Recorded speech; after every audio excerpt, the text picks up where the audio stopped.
Hi, I'm Dr. Krubin Naidoo. I'm the head of Pediatric and Congenital Heart Surgery here at Nelson Mandela Children's Hospital in Johannesburg, South Africa. What we do know for sure is that the incidence of congenital heart conditions is pretty consistent around the world. Roughly speaking, anything between 8 to 12 live births per 10,000 have some form of congenital heart disease. And we know as a developing country that experiences about 800 to 900,000 births per year. That's a huge number of new patients potentially added each year. The most pressing challenges, I think, is reflected in the needs of a multidisciplinary approach. Because of the intensity of the whole process that's initiated from the diagnosis to the management of a child with congenital heart conditions, along that whole pathway, I think there are shortages. So in terms of the diagnostic workup of these children with all the technology that's evolved, we have not kept up with that. We lack the number of the pure infrastructure and capacity to take care of the number of patients that there are out there. And in that I'm talking about the hospitals, the intensive care beds, the trained intensive care nurses, the intensive care physicians, and the staff that's usually at the forefront of this is the cardiologists and the surgeons. We had a shortage of those. And of course, the ability to follow up these patients, and lots of these patients are patients for life. They don't need just one procedure or are not completely corrected initially and may need procedures later on. So they remain within the health system. I think across the board, there are deficits, big holes that need to be plugged in our care of a congenital heart patient. The shortage of cardiac specialists really impacts on patients in that the diagnosis is often delayed. Initiation of medical therapy is also delayed, and then the expedition of these kids to the sort of their final destination therapy, whether it is medical or surgical, is delayed even further. So the fact that those patients stay in the health system for such a long time, sort of passing through, I suppose, certain medical specialties and being undiagnosed is a burden on the health system in that sense. They are not immune to the pressures of living in rural or peri-urban communities and all the challenges there when it comes to malnutrition and poor socioeconomic situation. That's additive to their congenital heart condition. And as we know, most congenital heart conditions, the longer they are left, get worse.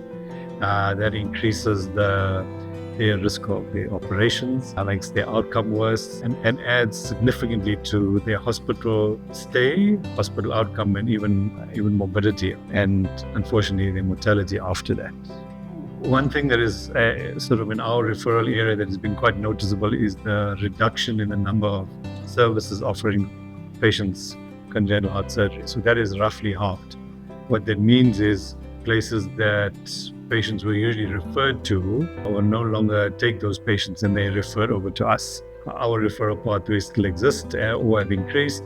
So patients may stay out in the community and become considerably worse, pick up often diseases along the way. The commonest ones are pneumonias that they have while they acquire while in hospitals, get to us, not ready for surgery yet. And if you do the operation, which we often sometimes have time constraints on performing an operation for a desired outcome, will be at a much higher risk. So we have pretty much every fortnight patients will fall into that scenario. For example, we had a child referred with a transposition of the great arteries and had to have could have had an initial procedure at another hospital and then surgery, but that couldn't happen. They were reluctant to do the initial procedure, like a balloon septostomy at that hospital, to buy him some time. We had to then get that child into our hospital, but because we were quite full, that had to be delayed. And the child finally got over here, had a pneumonia.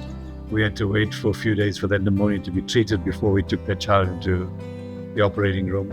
So that was a considerable delay, rather than the diagnosis being made, the child having surgery wherever he was destined to go, which should have been the initial referral pathway.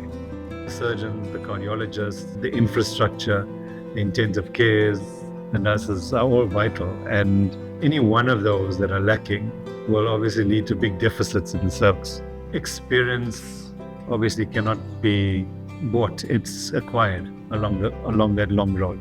So my care for the future of congenital heart surgery is to have centers of centralized care of patients that have broad-based infrastructure that takes care of the diagnostics, the surgical aspects, the post-operative care, and the post-operative follow-up of the congenital heart patient throughout their lifespan. That can be all the way from a neonate to a young adult. Those centers should be completely funded for the expenses that this kind of specialty demands, and a large focus should be on retention of the skills that are built up in those centers through training that will be acquired over years and decades, so that these are not lost to temptations from outside the borders of this country.